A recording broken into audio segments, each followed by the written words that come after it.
Et bonjour à tous, j'espère que vous allez bien.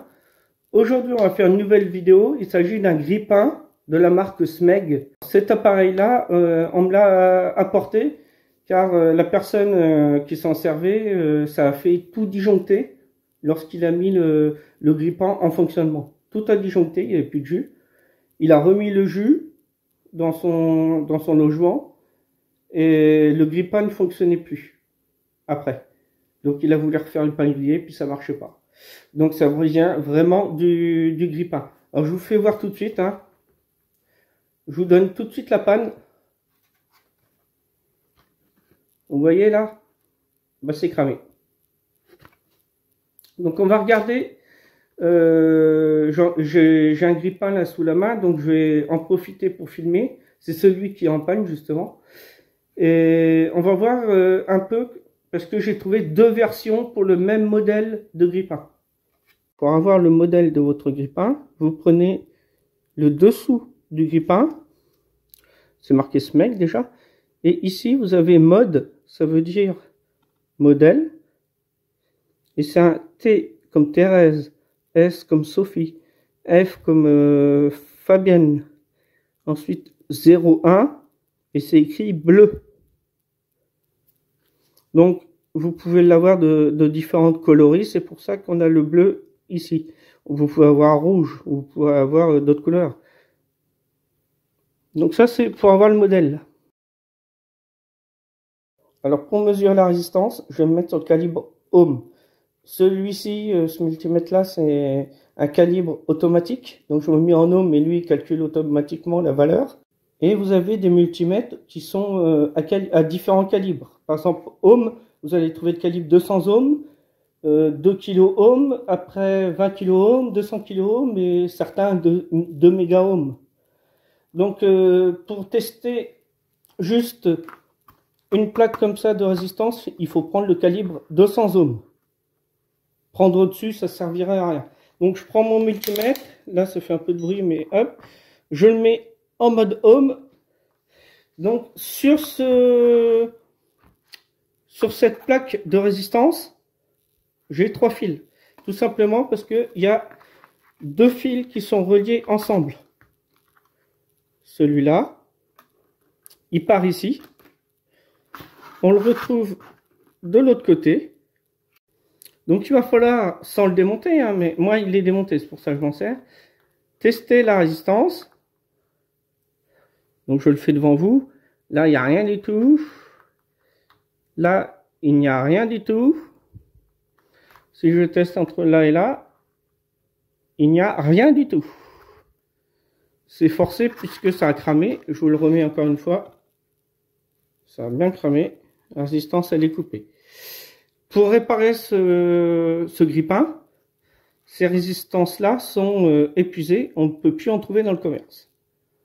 Donc la solution, c'est d'acheter un grille-pain sur, par exemple, les sites de vente d'enchères comme Le Bon Coin ou autre.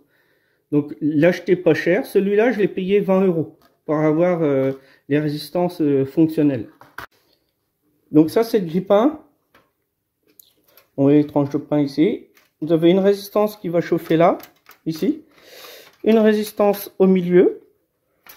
Par chance, elle n'est pas cramée. Et vous avez une résistance de ce côté-là, ici. Donc on a 3 résistances sur ce grille-pain. Ce modèle-là, il y a un fil que j'ai mis pour chanter le relais. Il faudra penser à le renlever si on en met un, surtout.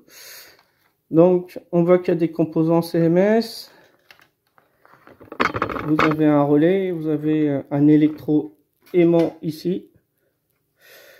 Donc, alors attendez, c'est là, lorsqu'il est commandé, vous voyez, je remonte ou je redescends.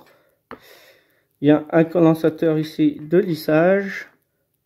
Pour savoir quelle résistance est cramée sur ce grille-pain, il faut se mettre en calibre soit 200 ohms, soit calibre automatique en ohms pour notre cas. Et de chaque côté, il va falloir tester les résistances.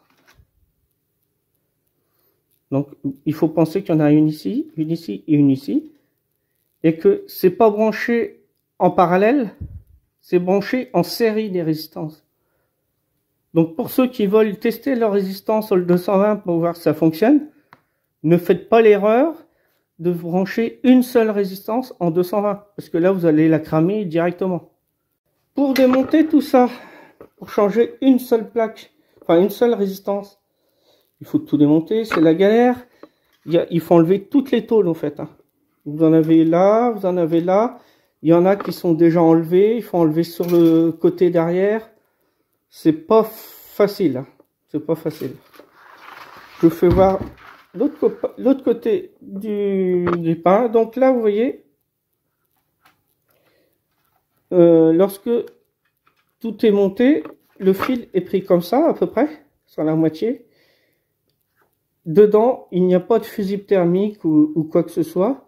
C'est un fil qui va d'ici jusqu'ici. Donc ça fait la liaison de cette résistance de ce côté-là à la résistance qui est ici. Ne cherchez pas à couper les fils, parce qu'après, une soudure ne tiendra pas vu que le grippin, ça chauffe tellement qu'il faut faire des soudures par point. Donc ça, tout le monde n'est pas équipé pour le faire. C'est les mêmes soudures que sur les accus que l'on fait pour faire une batterie. Pas très français tout ça.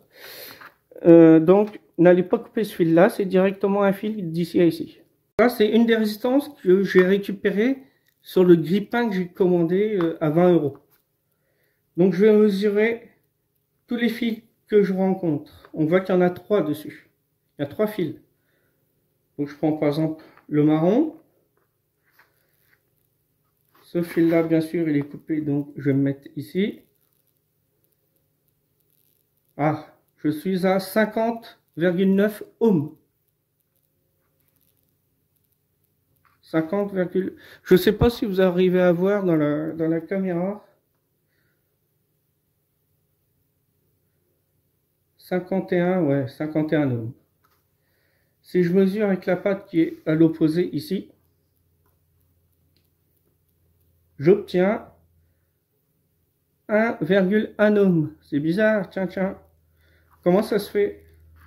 Si j'obtiens ce court-circuit, un total, entre ce fil-là et le fil à l'autre extrémité, c'est tout simplement que cette patte, elle vient ici, elle traverse ma résistance, enfin la petite plaque que vous avez, elle revient ici, sur la petite tige que l'on a de l'autre côté, qui est reliée à mon 220. Donc là, dans notre cas, le court-circuit que je mesure sur les deux fils, c'est normal, puisque c'est comme si je mettais un fil de la gauche à ici la droite. Donc ma résistance, en fait, pour la tester, il faut que je me prenne sur 2 fils uniquement, le marron et puis le fil blanc que j'ai au-dessus, qui est coupé dans mon cas, entre ici et ici. Ce qui n'est pas le cas pour toutes les résistances. Je vous fais voir une autre résistance que j'ai récupérée dans ce grippin. Bon, je vous la mets comme ça pour vous faire voir. Il n'y a que 2 fils. Là. Je peux la retourner, la résistance, c'est pareil. Donc là, je vais la tester devant vous également. Comme ça, vous aurez les valeurs que vous devez avoir pour tester les résistances. Je me mets sur un fil, je me mets sur l'autre. Il est un peu long ce multimètre là. Et là, j'obtiens 131 ohms,7. Ça, c'est la résistance que vous avez au milieu du grippin. C'est pour ça que vous avez cette valeur-là. Vous avez 2 fois la valeur que vous avez à gauche et à droite.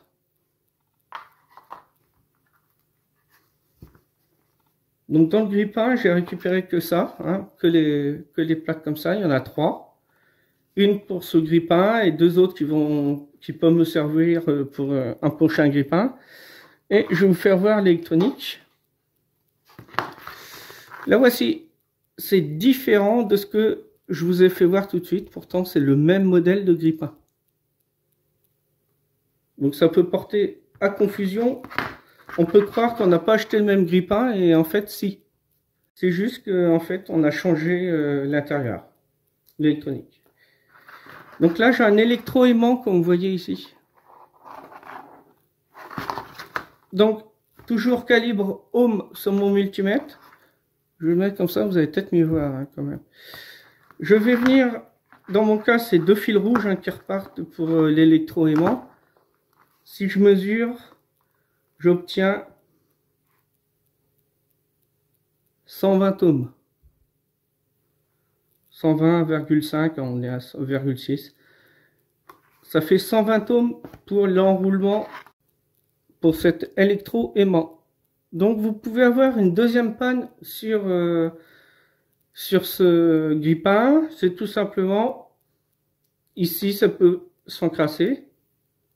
Et la petite plaque au-dessus, pareil, s'encrasser. Il suffit de nettoyer pour dégraisser, pour bien enlever tout dépôt qu'il peut y avoir. Et le grille-pain refonctionne. Puisque sur ce modèle de grille-pain, parfois lorsqu'on descend la tige pour faire chauffer le pain, eh ben, en fait elle tient pas sur l'électroaimant. En fait elle remonte aussitôt. C'est tout simplement qu'en général c'est uniquement de la saleté, donc sur l'électroaimant. Il suffit de bien nettoyer. Donc je vais aller rechercher dans mes papiers, puisque bien sûr ben, je l'ai pas pris. J'ai fait un schéma de cette carte-là. Alors ici, ne vous faites pas avoir, vous avez un composant là. Si vous retournez la carte, c'est écrit NTC1. NTC1. Ici, ça ressemble, mais ce n'est pas une diode. Eh oui, c'est un capteur de température en fait. Une thermostance. Je teste les deux pins.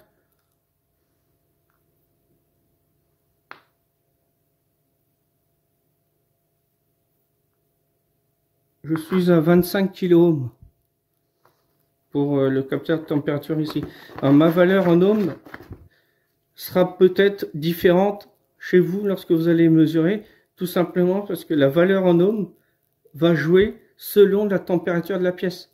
Si je suis à 17 degrés ou si je suis à 12 ou à 36, je n'aurai pas la même valeur sur mon capteur de température ici. Donc là, je ne peux pas vous donner une mesure fiable réellement, puisque ça dépend de la température de la pièce. Le modèle que j'ai acheté, que j'ai reçu, le relais est déporté. On le trouve sur le côté du grille-pain. C'est un relais à 5 pattes, 5 pins. La bobine, elle est commandée en 12 volts, simplement en 12. La référence du relais, ça fait un peu de bruit quand je déplace la carte. La référence du relais, c'est HF3FD. Donc ça, c'est le modèle du relais. C'est un tout petit relais, mais ça suffit. C'est pour commander les résistances chauffantes, les 3 que l'on a dans le grille-pain. Donc, lorsque vous allez vouloir vérifier si le relais est bon, il suffit pas d'entendre le tic à l'intérieur pour se dire que le relais est bon. Et voilà. Puisque dedans, c'est des contacts qui fonctionnent avec un électroaimant également, comme on a vu ici. Donc ça veut dire que j'ai une petite bobine qui va venir créer un champ magnétique lorsque je vais la mettre sous tension. Et du coup, je vais fermer mes contacts de relais. Alors, il y a certains relais où, au repos, donc quand il n'est pas commandé, les contacts de sortie sont fermés, ou alors il y a un autre type de relais où les contacts sont ouverts et ils vont se fermer lorsque je vais alimenter le relais, ou le sens contraire suivant le type de relais que j'utilise. Donc là, vous voyez, j'ai pas le datasheet. Je ne sais pas s'il fonctionne ou quoi. Je mets sur calibre, on va dire 1 kΩ, 2 kΩ, excusez-moi, 2 kΩ sur votre multimètre, ou je pense que ça va être au-dessus de 200 ohms quand même. Moi, il est en automatique. Donc sur ce relais, il y a 5 pattes. Je suis en ohms. Et je vais essayer les différents contacts que j'ai. Par exemple, ici, je prends la patte du milieu parce qu'il y a 3 pins à gauche et 2 ici. Je teste là. Tiens, là j'ai 0,4 ohms, donc je sais que ce n'est pas la bobine déjà. Je teste avec la patte du haut, et là j'ai rien. Donc là, ça voudrait dire que c'est les contacts électriques du relais, les contacts de sortie.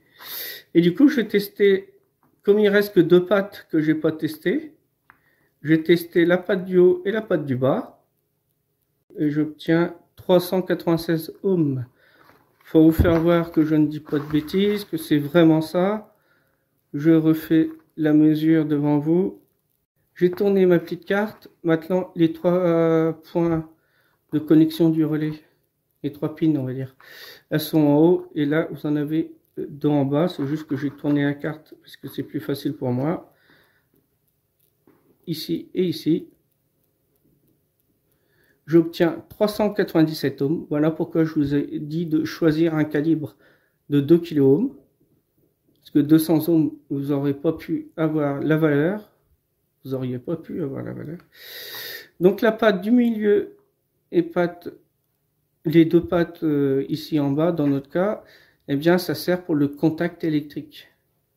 Donc au repos, je prends le milieu parce que je le sais, c'est pour ça que je connais ce relais. Patte du haut, je teste avec, par exemple, la pin en bas ici. J'obtiens 0,4 ohms, ce qui est un peu normal. Et j'utilise la pointe du haut, du milieu et la pointe ici. Ah, et là, il y a l'infini, OL, c'est l'infini. Et donc, mon contact du relais va se faire du point milieu ici où j'ai mes trois pins du relais et la pin ici à gauche lorsque le relais n'est pas actionné, et ce qui veut dire que lorsque je vais commander le relais, je vais y envoyer 12 volts sur sa bobine, et ben le contact ne va plus se faire du point milieu ici vers la gauche, mais il va se faire du point milieu avec le contact ici à droite. Donc là j'ai OL, c'est normal, il n'est pas alimenté le relais. Donc voilà comment on teste le relais en ohms pour vérifier que les contacts électriques se font bien. Certains le savent, j'anime un forum d'électronique d'aide au dépannage. Donc quiconque peut venir, c'est gratuit. Lorsque vous... Alors c'est tout nouveau, hein, ça vient de nous arriver, on a quelques petits bugs. Lorsque vous vous connectez ou vous créez un compte, maintenant notre hébergeur XWatt demande de payer pour avoir des privilèges, alors soit pour mettre des photos plus lourdes ou autres. Tout a changé sur notre forum, mais il ne faut pas payer. Si vous ne payez pas, vous aurez les pubs sur le forum. Ces pubs, c'est pas de l'argent que nous gagnons, c'est de l'argent qui est gagné par l'hébergeur XWatt en fait.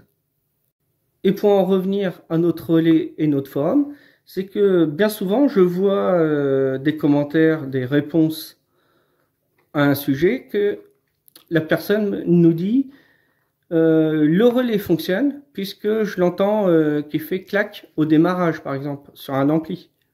J'entends le relais qui fait clac, donc le relais fonctionne. Eh bien, pas forcément.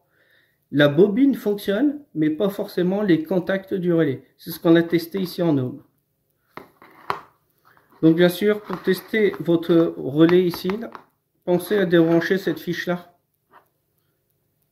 pour ne pas qu'elle soit reliée à la carte ici. Puisque avec la carte de brancher, ça peut fausser les valeurs que vous allez mesurer. Alors maintenant, je vais éteindre le multimètre, je vais nettoyer un petit peu, enfin nettoyer, enlever les 2 résistances de chauffe, la carte, l'électroaimant et le relais. Et puis, je vais vous mettre le schéma de la petite carte, là, ici. Avant tout, il faut que vous sachiez que, merci au constructeur, hein, la référence ici a été grattée. On n'arrive pas à voir la référence du circuit intégré, même au microscope. Donc, si c'est lui qui est HS, eh bien, c'est pareil, il faut racheter un grippin pour récupérer la petite carte. Ça fait cher payer, alors qu'un circuit intégré comme ça coûte pas cher, hein, normalement. Donc on va voir ça tout de suite. Je vous ai fait le relais. Donc par exemple, comme ça. Là, c'est mon relais au repos, lorsqu'il n'est pas actionné, que je ne l'ai pas alimenté la bobine. Donc dans notre cas, on a vu que entre le point du haut là et le point du bas, j'ai une petite bobine de, je crois que c'était dans les 390 ohms à peu près. Ici, j'avais le point milieu, et j'avais 2 points de l'autre côté du relais. Donc, lorsque je vais envoyer 12 volts dans la bobine de mon relais, eh bien, le contact ne va plus se faire entre le point milieu et le point du haut, mais il va se faire entre le point du milieu et le point ici à droite. Donc, au lieu d'avoir mon contact ici, je vais l'avoir comme ça. Et lorsque je vais couper l'alimentation du relais, je reviens à la position initiale, c'est-à-dire point du milieu avec le point du haut. Voilà en gros comment fonctionne notre relais. Voici donc le schéma. Donc attendez, je recule un peu, voilà. Je vous ai mis pin 1, pin 2, 5, parce que c'est relié ensemble. 4, 6, 3, c'est tout simplement sur ce connecteur-là. J'ai pris la pin 1 ici à gauche, et vous aurez la pin 6 ici à droite. Ensuite, le circuit intégré U1, donc celui-là. Je pense que c'est un microcontrôleur, vu que son alimentation plus VC se fait sur la pin 1. Ici, j'ai une diode Zener, une résistance R6. C'est tout simplement parce que je dois avoir 5 volts à peu près à cet endroit-là. C'est une Zener de 5,1 volts. Non, je ne l'ai même pas marqué. Donc Z1 égale 5,1 volts, si vous devez la remplacer. Si Z1 crame, à mon avis, R6 va cramer avec. Pensez à bien vérifier tout ça. Ici, je vais avoir une tension continue. Bien sûr. Donc, ne mesurez pas en AC, mesurez en DC.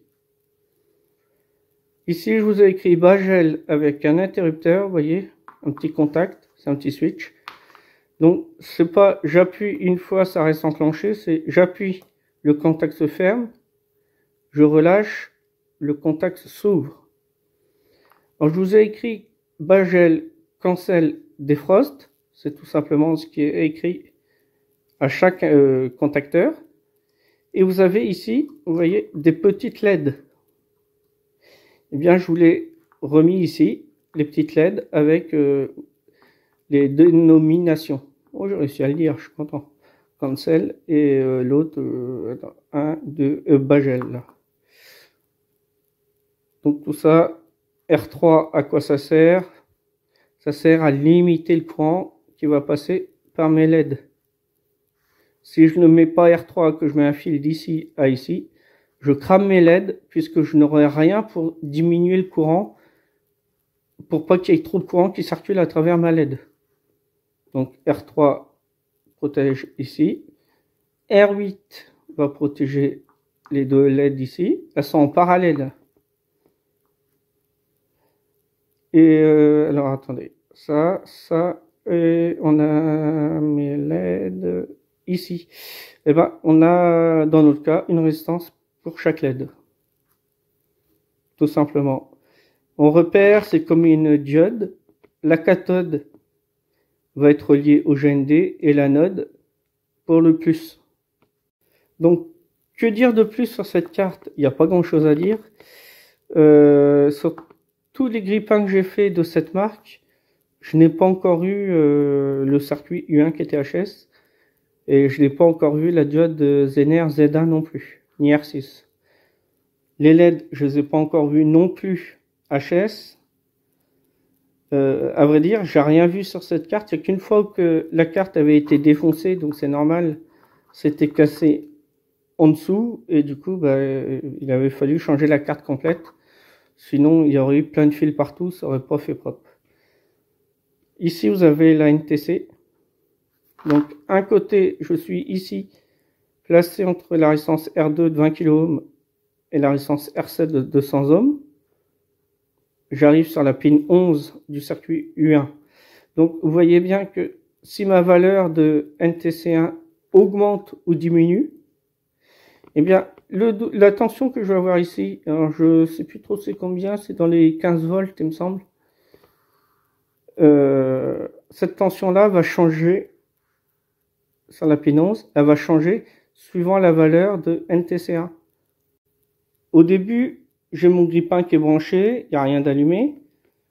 Je mets une tranche ou deux tranches de pain dans mon grille-pain. J'actionne mon grille-pain en baissant la tige. Donc je descends. Lui, il se met à chauffer, bien sûr. Ensuite, lorsque je vais chauffer, la valeur de NTC1 va augmenter. Donc ici, la tension en pin 11 va changer et arriver à une certaine tension. U1, lui, il va savoir que mon pain est cuit. Du coup, il coupe l'alimentation de mon électro-aimant. Et du coup, ma tige, elle remonte. Lorsque je coupe le courant, je remonte. Et mon pain sort du grille-pain. C'est tout simple comme fonctionnement, en fait. Étant donné que les résistances que j'ai reçues dans le grille-pain n'étaient pas identiques au grille-pain qu'il fallait que je répare, du coup j'ai décidé d'en acheter un deuxième en panne. Donc pour le même prix, hein, ça tourne dans les 25-26 euros le grille-pain. Donc on fera une deuxième partie, donc une autre vidéo pour la réparation. On aura exactement les mêmes résistances, donc on pourra faire quelque chose de propre, soigneux. Et ce ne sera pas du bricolage. Un grille-pain, ce qu'il faut savoir, c'est que ça chauffe, c'est branché sur le secteur 220.